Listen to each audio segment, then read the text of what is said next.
You're listening to Past Imperfect, a history podcast brought to you by the Center for Wisdom in Leadership at SPJIMR. I'm Dinyar Patel. How have Ireland and India, two profoundly different countries, shared a deeply intertwined history? Our guest today, Jane Ohlmeyer, has spent much of her career answering this question. Ohlmeyer, Professor of History at Trinity College, Dublin, is the author of Making Empire, a book on Ireland's centuries-long connection with the English and British empires. And that connection, she shows, was the bedrock of Ireland's relationship with India. Numerous Irish served as officials, bureaucrats, and soldiers in colonial India. At the same time, Irish and Indian nationalists forged productive anti-imperialist partnerships, condemning how the British Empire exploited and impoverished their respective countries. Many of these convergences ran through colonial Bombay. Some of Ohlmeyer's recent research has focused on Gerald Aungier, the second governor of Bombay, an Irishman from Dublin. And as she shows, Aungier drew on his Irish heritage to shape the future metropolis of Western India. Thank you, Jane, for joining me today in order to discuss your book, Making Empire. I'll mention to listeners that this conversation continues a conversation that Jane, myself, and William Dalrymple had at the Literature Alive Mumbai Literary Festival in late November on connections between Ireland and empire. And that kind of forays into my first question, which is, when people think of Ireland and India, not a lot might come at first as, there being much in common between the two countries. They're obviously very different societies, right? One society being a country of 5 million people, the other being 1.45 billion and counting, one country being an island, the other being basically a subcontinent.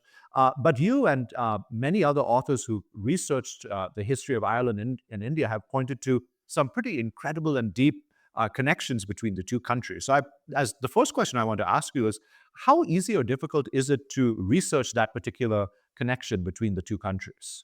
So it's lovely to continue the conversation, Dinyar, and you're right. When it comes to Ireland and India, Ireland is like a suburb of Mumbai in terms of population. And you think, my goodness. But of course, Ireland was England's oldest colony, and India, the subcontinent, what was its largest. And it's really in that that shared colonial experience and context that I think there are some very interesting ways that we've influenced each other. But as you're asking me, it doesn't come without its challenges and its difficulties. And this really takes us back to the nature of the archive itself, because as historians, we know that winners write the history. And obviously, when it comes to this story, that means that it's the Anglophone English language archives that are really what we as historians are having to use. And hopefully, we're sufficiently sophisticated that we're able to read those archives, if you want, against the grain and really recover, even from very official papers, the story of the indigenous or the marginal. We're trained to do that, but the archive is a big challenge for us. In my case, I do a lot of work on the 17th century, and I'm looking at the records of the East India Company. And I did try very hard to see if there were records I was looking at Mumbai, so anything in Surat, for example, that would have related back to this period. And sadly, I was unable to find anything that was specific to the story that I was trying to tell. But that's where I looked to material culture, and also to any archaeological remains, such as the Worley Fort was built in this period. But maybe just while we're on archives, obviously for the later period, they are more voluminous, not just the archives of the East India Company and then, if you want, the Raj itself, but also we've got a lot of personal archives of some of these figures who were viceroys or officials in India.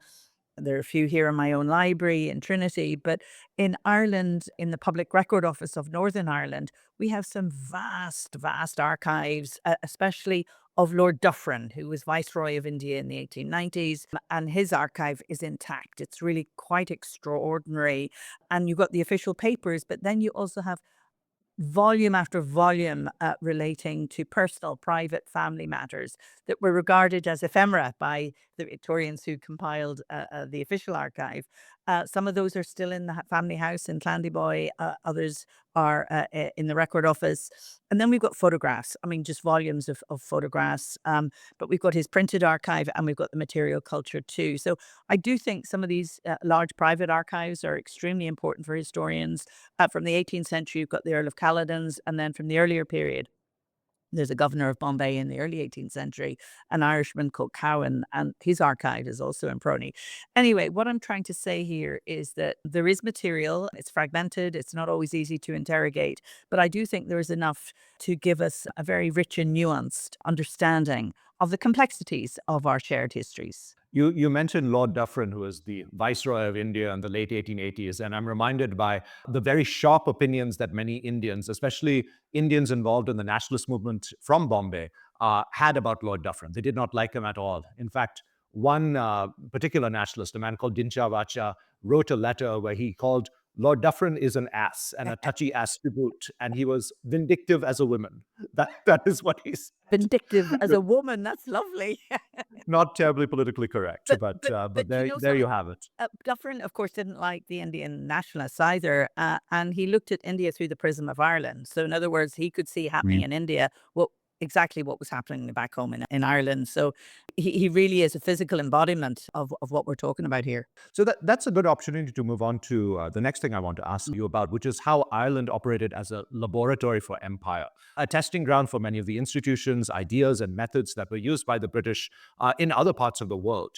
So in that case, how do the Irish origins of the British Empire, or the English Empire, I should say, actually, ensure that colonization in India bore certain similarities with colonization efforts in other parts of the world, such as the West Indies or continental America? We'll focus on people who learnt the business of empire maybe later on in the conversation. Maybe here, as we talk about Ireland as laboratory, we will focus on policies and structures, because I think that's where we see it very clearly. The first thing that I just want to flag, there are a number of them, but let's start with the ideology of othering. It's cultural superiority slash racism, really is born in Ireland. It goes right back to the 12th century. And then in the 16th and 17th century, it's turbocharged. The writings of a man called Edmund Spenser. And Spencer's views of the Irish as being barbarous, uncivil, obviously Catholic, but also calling effectively for ethnic cleansing and genocide, and for the Irish to be cleansed from the country and replaced with English colonial settlers. Now, it's not just important in an Irish context. Spencer's work goes on to influence really the 19th century imperialists. And this attitude, the Irish as second-class citizens, then of course related to people of color, especially in the Caribbean and the Atlantic, to the enslaved Africans. But of course, it also then crossed over into Asia, into India, where we see this othering. We were the mere Irish, but the Indians were the mere Asiatics. And so that sort of ideology of othering really was born in an Irish context, and later became a feature of empire across the English slash British global empire. But let's look maybe for a moment at governance, because this is another area where I think we see some very interesting models being developed in Ireland and then exported across empire, including, of course, to India, around plantation. Plantation is really fine tuned in Ireland and then becomes a feature of imperial rule. But the whole thing of having presidencies, a deputy or a Lord Lieutenant, again, this all begins in Ireland, but also the structure of local government with the resident magistrates bringing law and discipline to local communities. Again, it provides a template, particularly for India.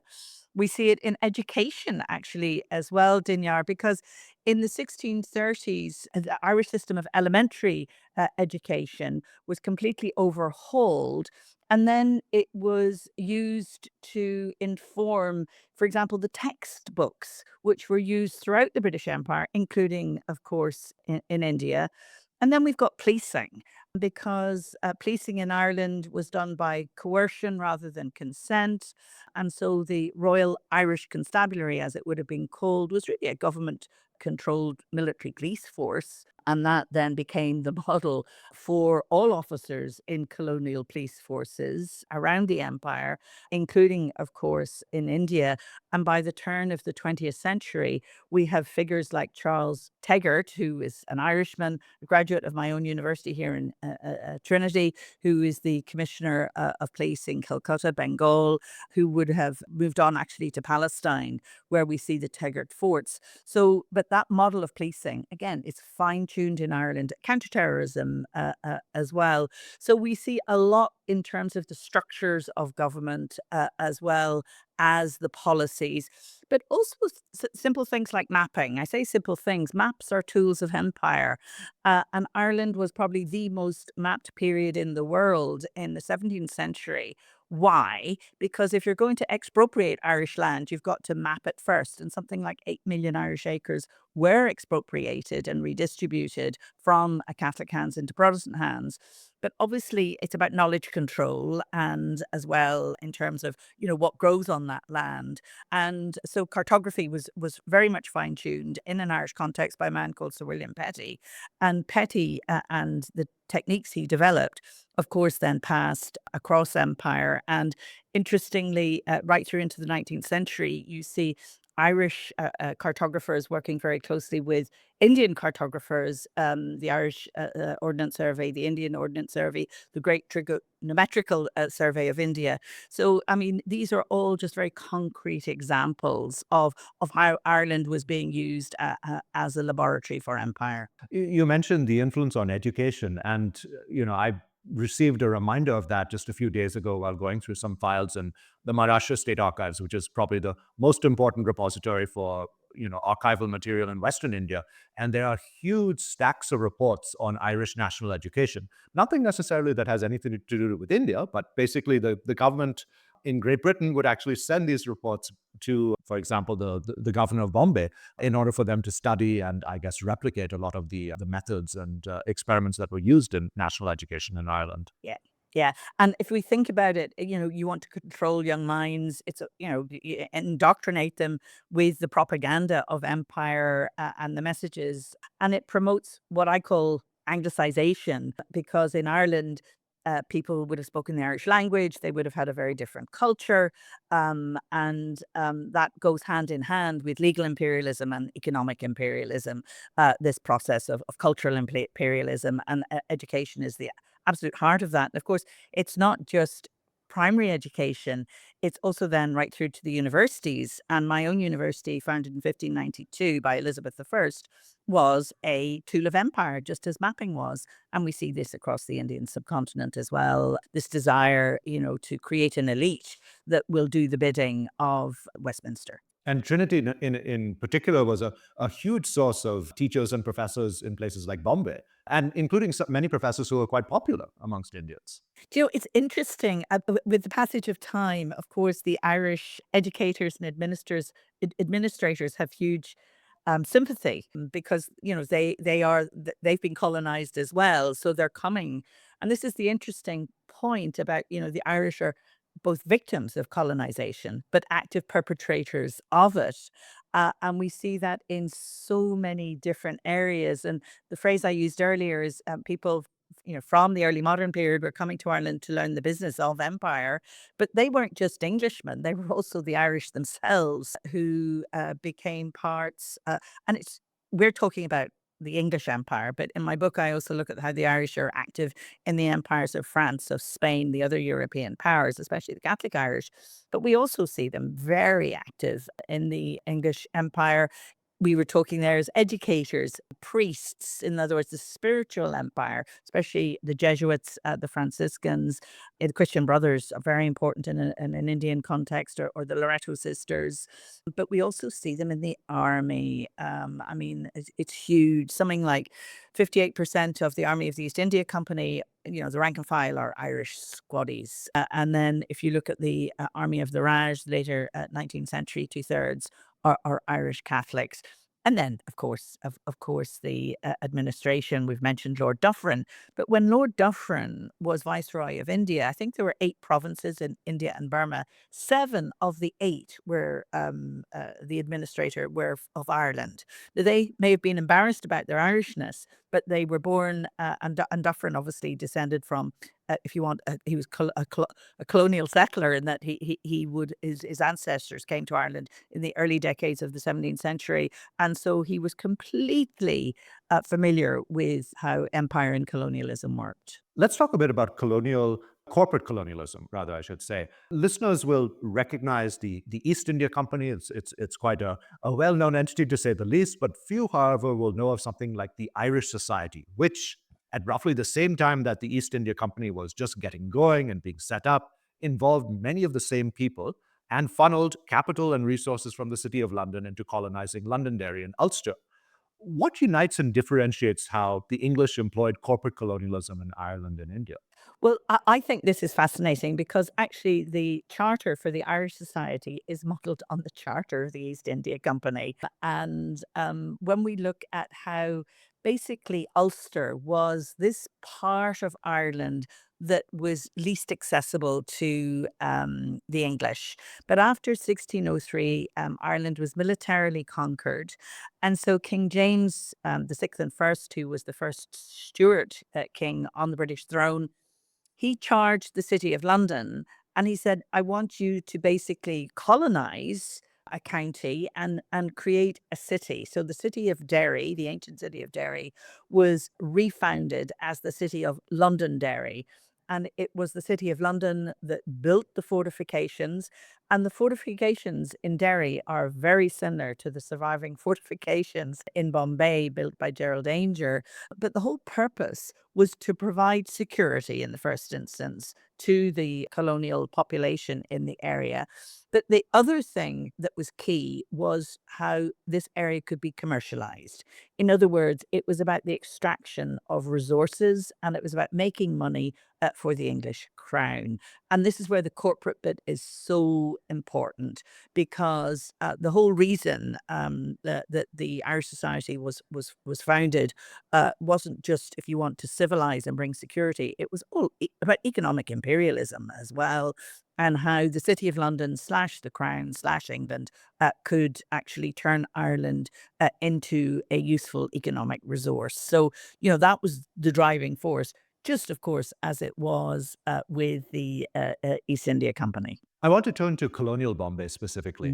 You've done a lot of research on Gerald Aungier, the first governor of Bombay. And I guess the first thing we should learn, of course, when we talk about Aungier is that it's not Aungier. He's not some sort of Frenchman. Gerald Aungier was, the second governor of Bombay in charge of the city between 1669 and 1677. And Aungier, who's referred as the most significant founder since he spurred much of its development, it attracted Indian settlers and ensured religious tolerance, was, as you point out, an Irishman, a Protestant born in Dublin.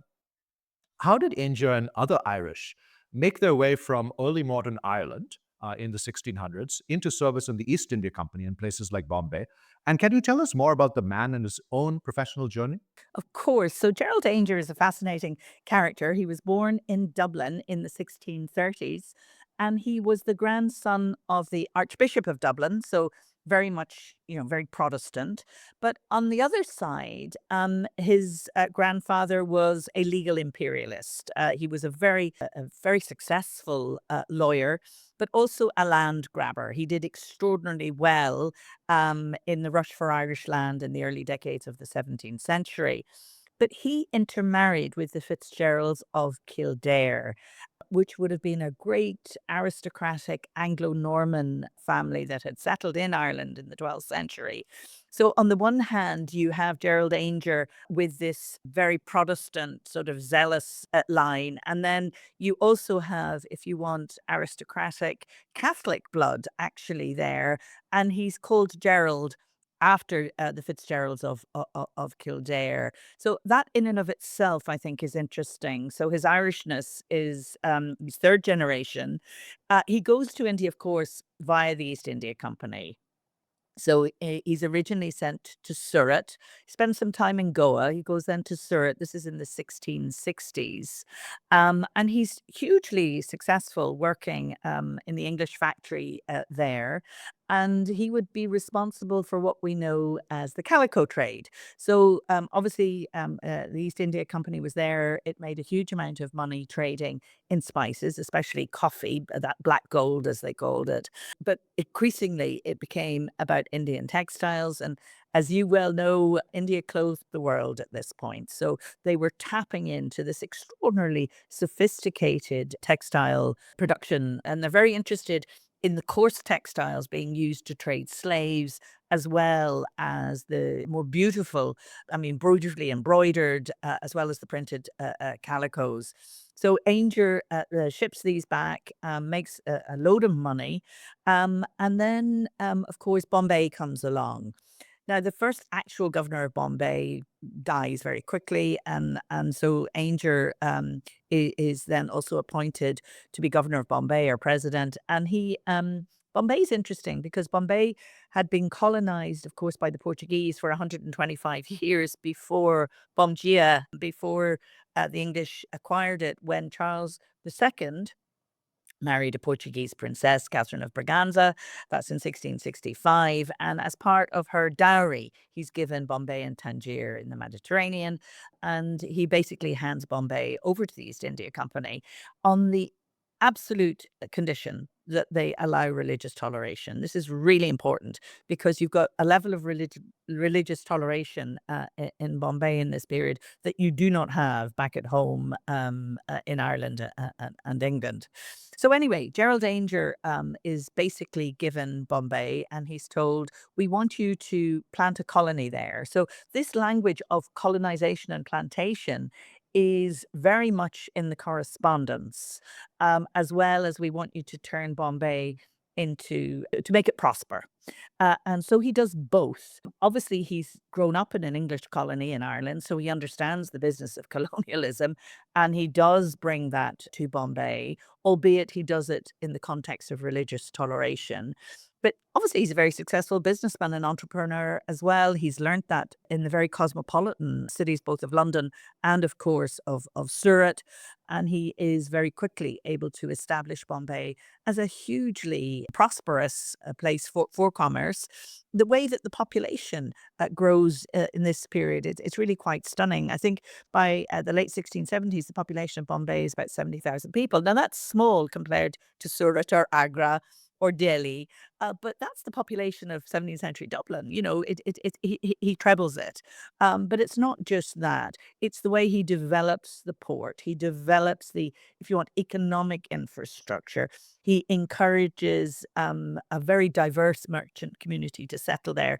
During this period, of course, the Parsi community come, and it's Aungier who gives them the Towers of Silence, that land on Malabar Hill. We see that in the records. He's also encouraging diamond merchants to come up from Goa, Armenians to come in, as well as, of course, the Muslim traders. So, I mean, it's a very diverse community. People are allowed to practice their religion freely. Hajj Ali is mentioned in the records about how he is protecting those who want to go on pilgrimages there. And then, in addition, if you want, to the commercial infrastructure, what he does, and he's very focused on not just textile production. During this period, they produce something called the Bombay stockings, but he also is very keen to develop shipbuilding, and of course that becomes very important later on. He wants to reclaim as much of the land as he can. He also wants to develop, if you want, new products, and they talk about quite a lot about opium and bang. So and he's very sort of entrepreneurial in an economic sense. But alongside this, he develops the legal infrastructure of Bombay that is so important. And if you go to the High Court today, it acknowledges Aungier as basically the founder of the legal system, not just in Bombay, but it became the basis for India. And things like the panchayats are very much an innovation associated with Aungier. He establishes them. And then he sets up a mint. and he coins. We've got some wonderful examples of the coins that he oversees the production of. They're in the British Museum. So he's very keen as well to have a printing press in Bombay, because at the end of the day, Aungier really cares about the culture that he is experiencing. And he wants the printing press for the reprinting of what he calls ancient Brahmini texts. But we also see him collecting particularly Zoroastrian materials that he then sends back to London to a man called Edward Hyde, who's actually the first Bodleian librarian at the Bodleian Library. But these also survive in the British Library. So we see a man who knows the languages and is deeply interested in, if you want, the cultures of the people that he is encountering. So Angier's a complicated character. He's there to make money, yes, but he's also there to colonize and to extract knowledge, because that's the interest, of course, in culture, and to send that back. And in the brief time, it's less than a decade that he is the governor of Bombay, but he manages to lay the foundations. And obviously, it's later before Bombay becomes the economic success that it is. But a lot of those foundations are laid during the time that Aungier is there. So, I find him a fascinating character. But I just would add, Dinyar, that people in Ireland are very unaware that Aungier is such an important figure in terms of the history of Bombay. Because the other thing he's doing, of course, is he's corresponding back to his siblings here in Dublin. And his brother is a man called the Earl of Longford. And the Earl of Longford is a property developer, and he develops Dublin's first suburb. So today, one of the busiest streets in Dublin is called Aungier Street. So everybody knows Aungier Street, but nobody knows the story behind Aungier Street, because Aungier Street was developed as the first suburb of Dublin with treasure remitted from Bombay by Gerald Aungier, because he did make a fortune. Now, obviously, he did that in the context of the East India Company, but he also had at least 5 or 6 ships that he was able to. He was a free trader. He was allowed to do this by the company. And he remitted a large part of that treasure back to Dublin, and it gave his brother the capital that he needed to develop the first suburb. And as I say, it's been very interesting for me to tell that story back here. You could argue that maybe he was Ireland's first nabob. Anyway, very interesting man indeed. In addition to capital, you note in your article that he also sent Indian mangoes Yes. to Dublin in 1675. I can't tell you how exotic an Indian mango would have been in Dublin. Also, these great Mughal tents he sent back, and people are just like, "Oh my goodness!" And you can imagine, it would have so utterly exotic. They wouldn't have seen anything like it.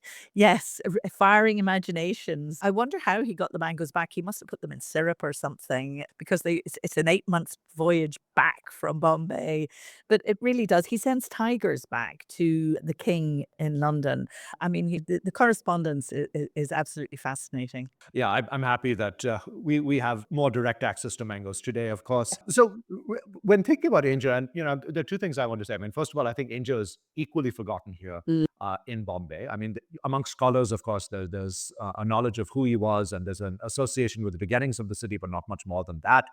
And the second thing I want to say is Aungier really seems in many ways representative of how, from its very beginnings, Bombay was so global, in the sense that, here you have an Irishman being sent out by an English company to work on establishing, Bombay, which of course was a relatively backward collection of islands from the Portuguese, given to the English crown along with Tangiers, right? As you pointed out, right? And not many people remember that Tangier for a short while was under the English Empire and developed into its own colony.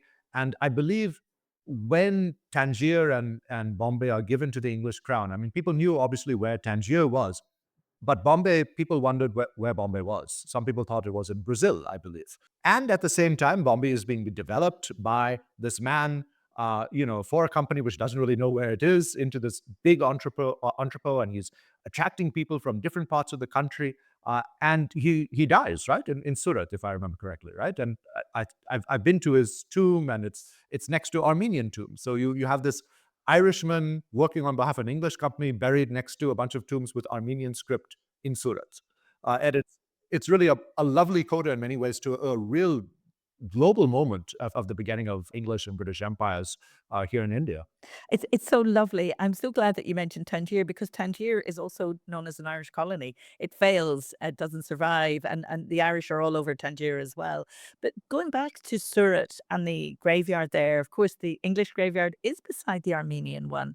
And when I went to visit Aunger's tomb, I was struck by the Indo Islamic architecture. There's not a hint that the man was a Christian, nor that his grandfather was the Archbishop of Dublin. We have an inventory of the library that he had at Surat, and if you read that, you can see he's reading the works of some of Ireland's most important ecclesiastical figures, people like Archbishop Usher or John Bramall. And this man is a very devout Protestant, actually, and where he inflicts his Protestantism is very much on the European slash English garrison in Bombay and Surat because, of course, religious toleration, he has learned very quickly, is very good for business. Plus, it's been mandated. But when you look at that tomb, you have no inkling of the man at all in terms of his religious beliefs. The other thing is St. Thomas's Church in Bombay, which of course still survives.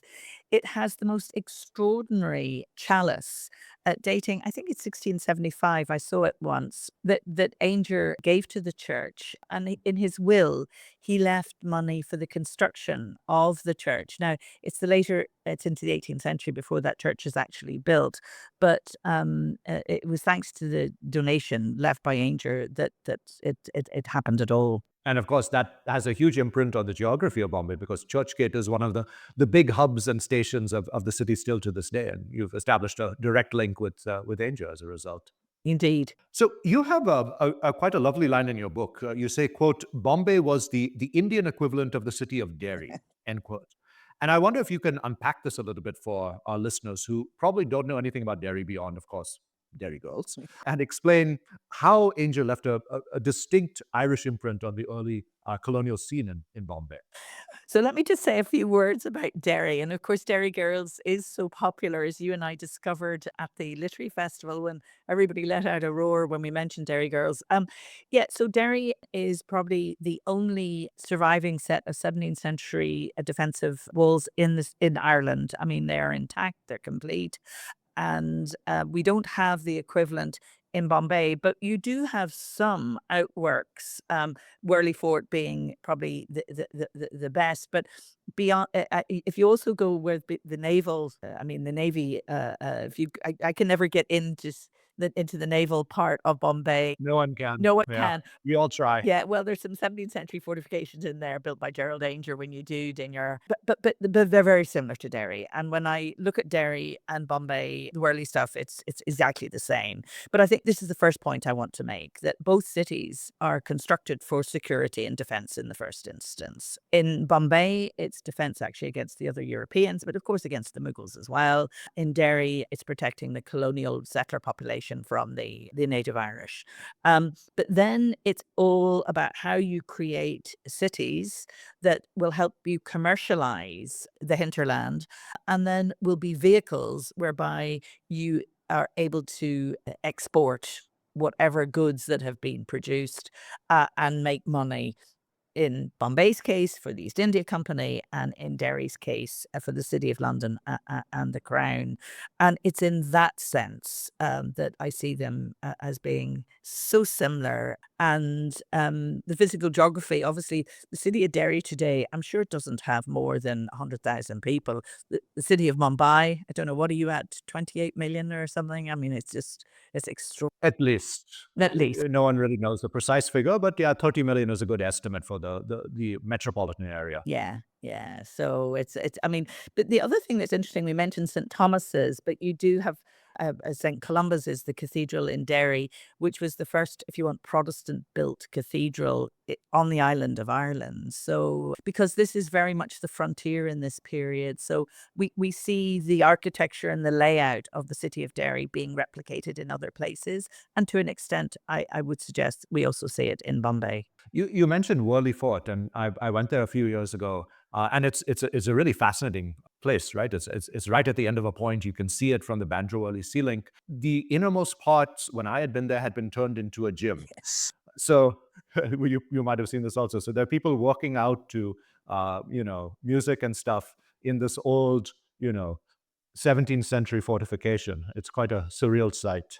Yeah, do you know, but I like that as well. I think it's extraordinary. There was a little shrine there too.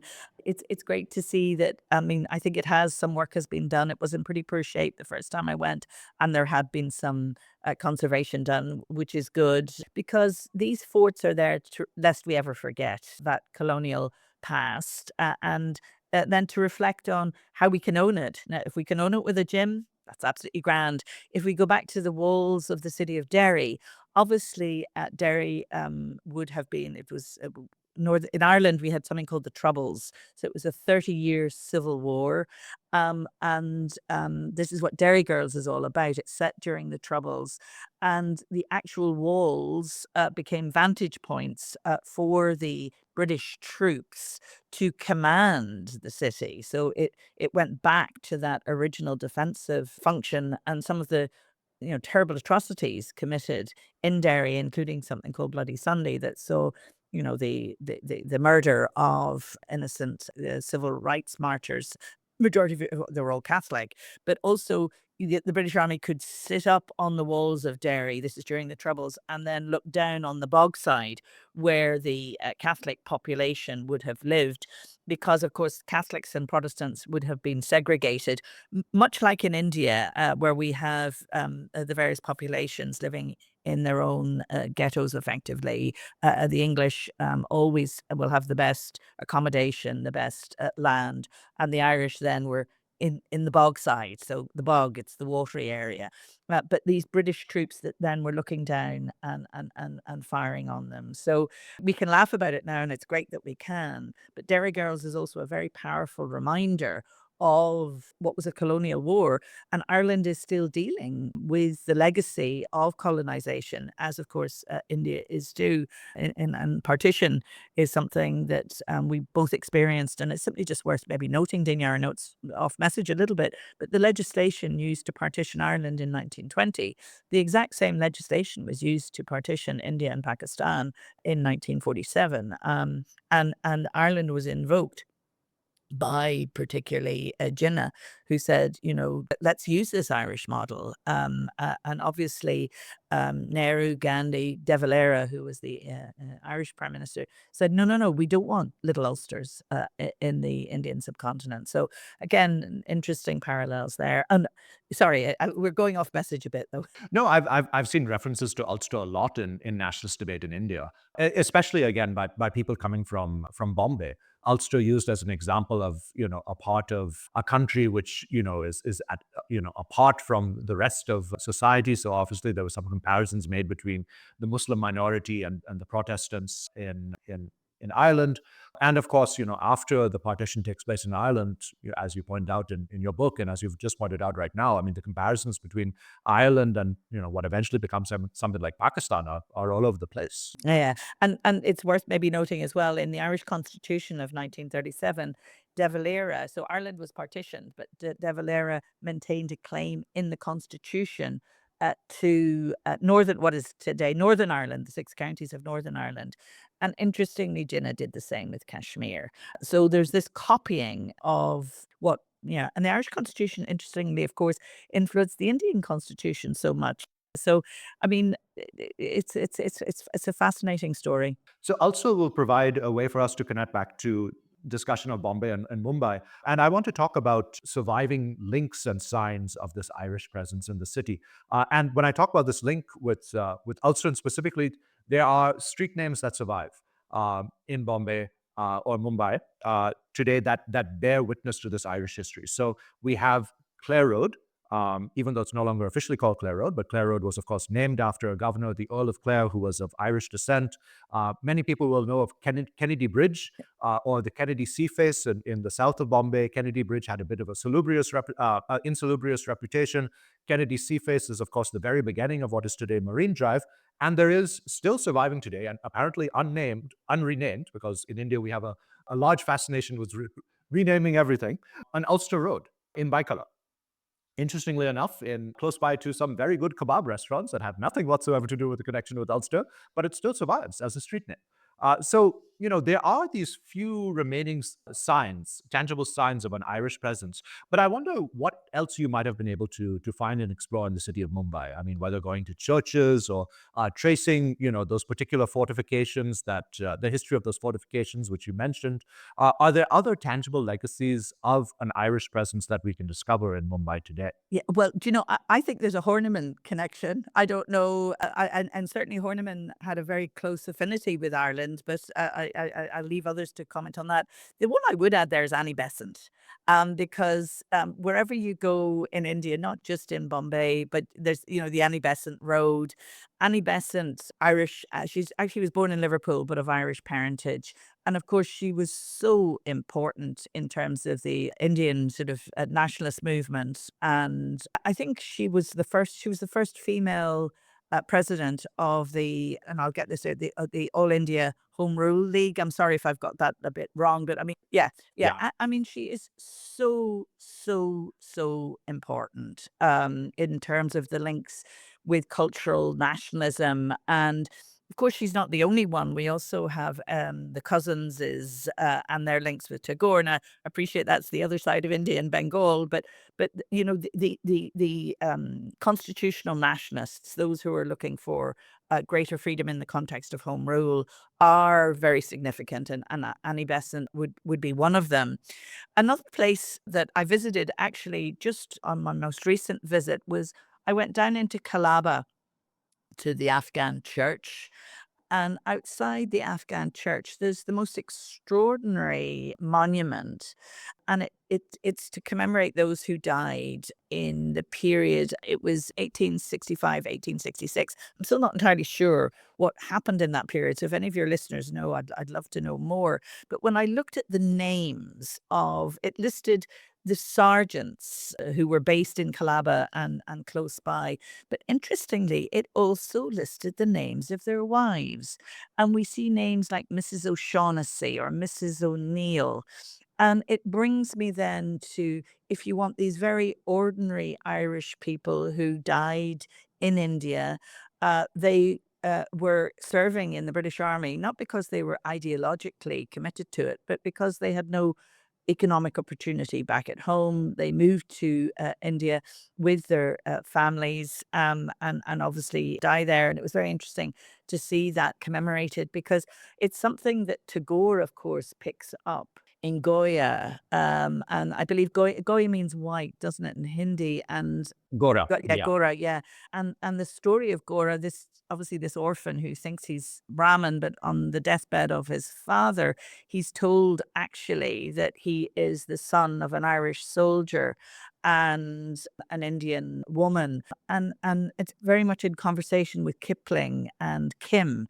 Because of course Kim is the son of Kimball O'Hara, an Irish sergeant, and Annie O'Hara, his wife. And I just find it fascinating to see the two writers. I don't know if it's a conscious thing or that but the fact that you have these Irish orphans at the heart of it.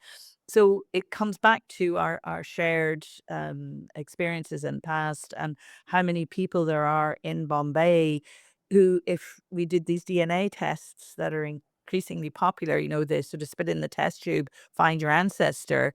I bet you there would be many people who have, if you want, Irish DNA, who are they see themselves completely as Indian, but because of the large numbers of Irish troops who were there. So, in addition to the physical buildings and street names, I think there will be many people with Irish DNA, and that'll become more apparent as these companies do more and more genealogical testing. We've certainly found that in the context of America.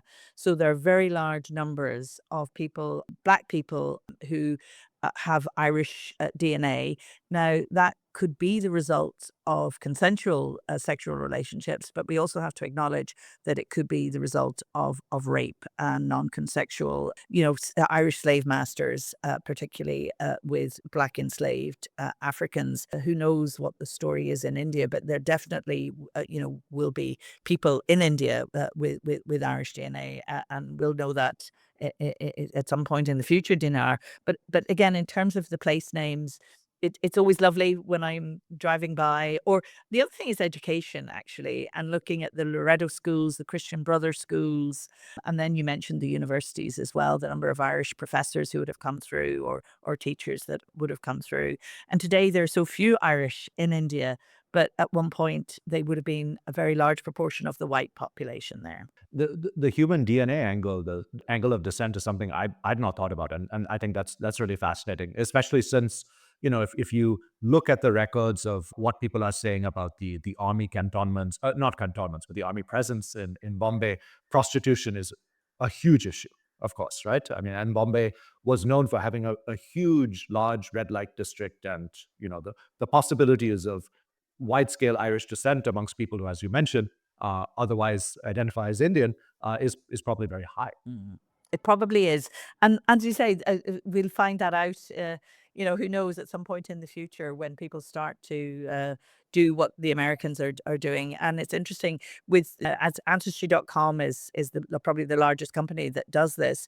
But the Irish DNA is probably one of the most significant ethnic groups in North America. Now that shouldn't surprise us because Of there are course. 60 million people who claim they're of Irish descent. But it is a fascinating bit of our history that remains to be told. I have two more questions for you. The first question is rather expansive, but feel free to not answer in full. It concerns nationalism and the connections between the nationalist movements here in India, and Irish nationalism, of course, that were contemporaneous. Once Indian nationalism really gets started here in India, you see once more many individuals from Bombay explicitly making connections with Ireland and talking about people like Charles Stewart Parnell, or even earlier on, people like Daniel O'Connell. You see comparisons drawn between impoverishment and famines in India and impoverishment and famines in Ireland. And at the same time, I know, as you point out in your book, certain figures like Eamon de Valera talked a lot about India and how the example of India was powerful for understanding that here was another group of people that had been subjugated and treated as second-class citizens, of course, much further away.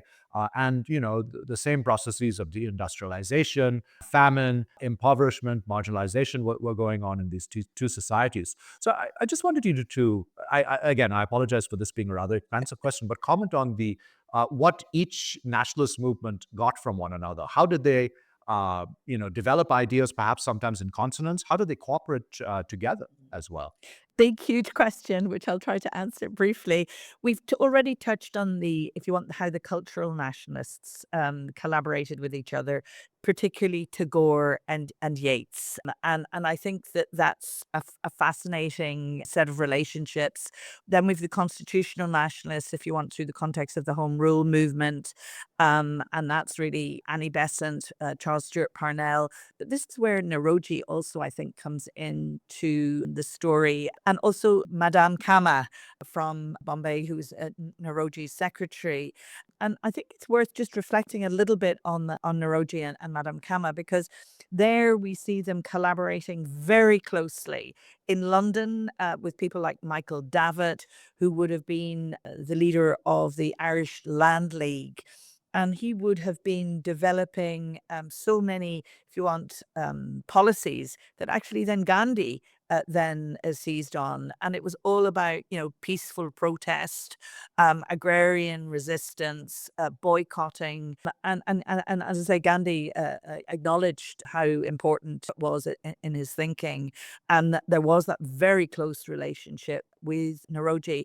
And Nauroji is Poverty's and British Rule, a very important book that he published, had a huge impact on Irish nationalists. We have a woman called Maud Gonne, who was Yeats's muse, who was a great friend of Madame Kama's.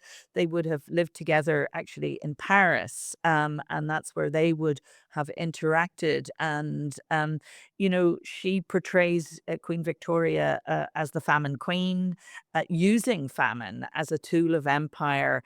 And obviously she says, whatever Mr. Nauroji says about India, it's equally true of Ireland. So again, I think they're they're influencing each other. There's a lot of reciprocity there. And it's Maud Gonne who says, we'd better die. If we're going to die, let's not die starving. Let's die fighting.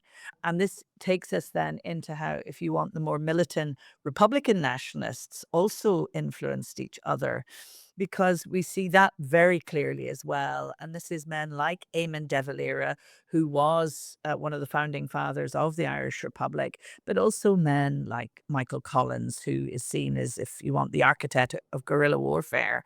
And the Bengali nationalists in particular, said, these Irish freedom fighters taught us the ABC of freedom fighting. And that's not to say that they weren't influenced by other nationalist movements or Republican nationalist movements. But we have a big rebellion in Ireland in 1916. And that then becomes, there's a copycat rebellion in Chittagong in 1931. And it really is a playing out of what happened in Ireland in 1916. The local post office is seized, and the insurgents know it's going to be a blood sacrifice. Porry Pierce is a school teacher. Sen, who leads the Chittagong Rising, is a school teacher. And the insurgents who die have these little motivational notes in their pockets from the Irish rebels in 1916. So I think, again, there's so many interesting parallels there. But Eamon de Valera, I just want to focus on him in a moment, because he had a particular affinity with Ireland, between Ireland and India. And he was the one who said, India's cause is Ireland's cause. During the Great Bengal famine, and Ireland was impoverished at this point. But I think the amount that De Valera sent was the largest amount that any European country sent in aid. He visited Delhi in 1947 as part of an anti-partition tour. In other words, trying to, say this is a disaster. Nobody wants to go down this route. And I think it's rather ironic, because the Governor General at the time was Lord Mountbatten, and Lord Mountbatten's last official duty as Viceroy of India was to host dinner for De Valera and Nehru. Oh, wow. Yeah. So one of those ironies, because De Valera, of course, would have been so important in, if you want, helping to unravel the entire British Empire. So to host a dinner for him and Nehru as your last act as Viceroy, there's lots of ironies there. But De Valera maintained a very close relationship with Nehru. Obviously, Ireland and India were both independent. The Irish Constitution was very influential in terms of the Indian Constitution, but they continued to collaborate and have very warm, close relationships. But also V.V. Giri, who I think is the fourth president of India, was educated in UCD, University College Dublin. He graduated in 1916 with a law degree. So you've got these very close personal links between the two countries. Now that does fade sort of after the 1940s, and they sort of go their separate ways.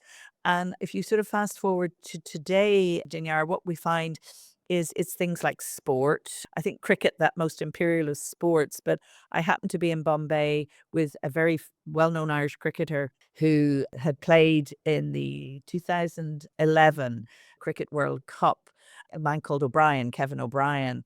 And he had scored a century against England and then went on to score a century against Pakistan. So I was in Bombay with him, just in the Maidan, the area in front of Bombay University and the High Court. Anyway, we were walking actually, and there's like 20 games of cricket going on at the same time. And the young men, I guess they were mostly young men who were playing cricket, they recognized Kevin O'Brien. So all of a sudden there was this flash mob around Kevin O'Brien. And they said to him, would you play some cricket with us? And Kevin and I are on our way to meet with the vice chancellor of the university, and there's a government minister there. It's all very formal, this big delegation. And he says, yes. And I'm like, oh my goodness, Kevin. Anyway, so I'm holding his jacket while he goes, plays only maybe 10 minutes. But the joy and the happiness that he gave to those young people was just so special. And then we went off to meet the government minister. So that's, I think sport is a very powerful way of keeping the conversation going.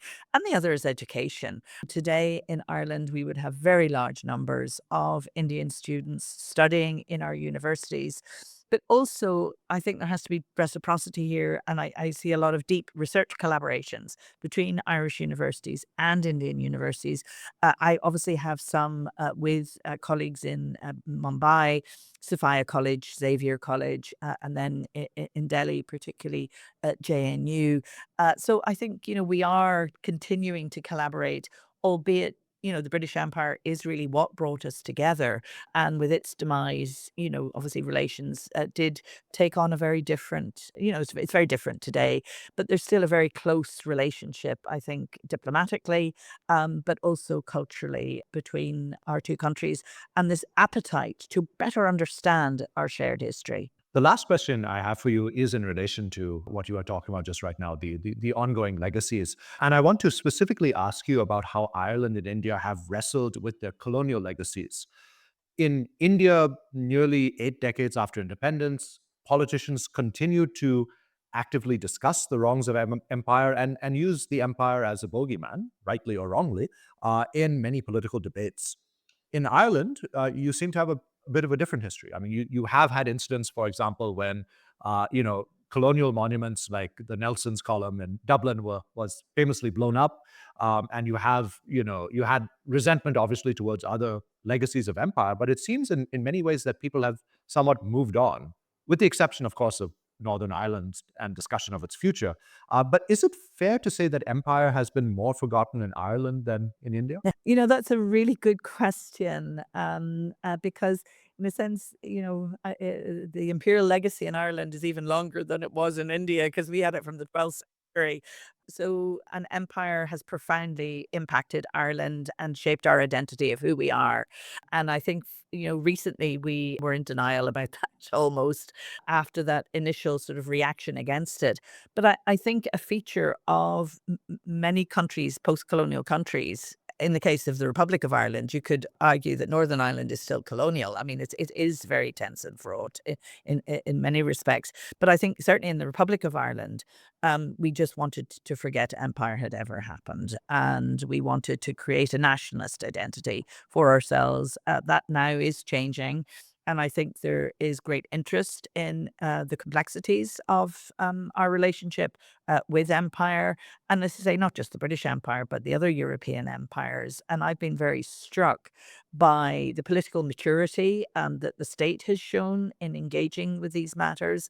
We've just come through a decade of commemoration that, really, how do, in terms of engaging, recognizing that so many Irish people lost their lives in obviously the First World War, the Second World War, but also that the Irish were very active agents of empire, sometimes not very enthusiastically, or they're doing it, not because they buy into the ideology, but because they need to earn a living. But, Ireland was all over empire, and we are coming back to acknowledge that and reflect on, well, what does it mean for us today? And what has this relationship with empire? How has it shaped us?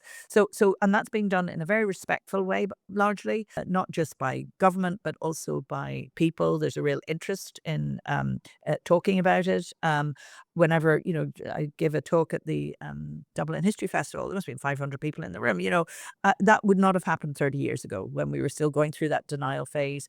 But it was very interesting, Dinyar, because things like the Amritsar massacre, which was such an appalling atrocity committed in 1919 against in the Jallianwala Bagh massacre, when up to 1,500 Indian civilians, many of them women and children, were massacred by the British Army. And we have to recognise that a man from Ireland was the commanding officer on the day, and the governor of the Punjab was an Irish Catholic who saw himself as an Irish nationalist. Now, when that story was being told in Ireland, people were in utter they were horrified because we were the victims of colonialism, never the active perpetrators of it. So you have to recognize that, it's a difficult story for people to come to terms with at times. But also it's important to recognize that for people living in Northern Ireland, particularly that loyalist unionist community, they see themselves in a very positive way with relationship to empire. And it's something that they value and they celebrate, and that the plantations were a good thing. Whereas obviously that's not what others would be saying. So I think that respect for the fact it's a difficult conversation, and there are many answers, and it's not black or white. That's the space that we're in at the moment, and I think that's a good space. Long may that continue.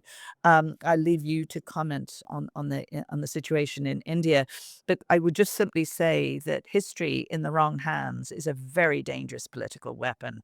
Whereas history, if it's used to build bridges and to build understanding, it can be a very powerful tool in helping a nation come to terms with a very complicated and often a very violent past. I think that's a very apt way to conclude today's discussion. I mean, we've seen politically how history has been contorted in countries like India, and of course, as well as in places like the United States, Great Britain, many other societies around the world. So, I think Ireland's own experience is in many ways quite a good example of how history has been looked at objectively, and how commemoration has not necessarily taken place with regard to kind of the stoking or the revivifying of certain hatreds and ideologies as well. So Jane, I'd like to really thank you for our conversation today. If anything, this conversation has really told me that there's so much more to talk about when we discuss Ireland and India. So I look forward to talking to you in the future. In the meantime, thank you so much for joining us and for discussing your book. It's been my pleasure. Thank you for having me.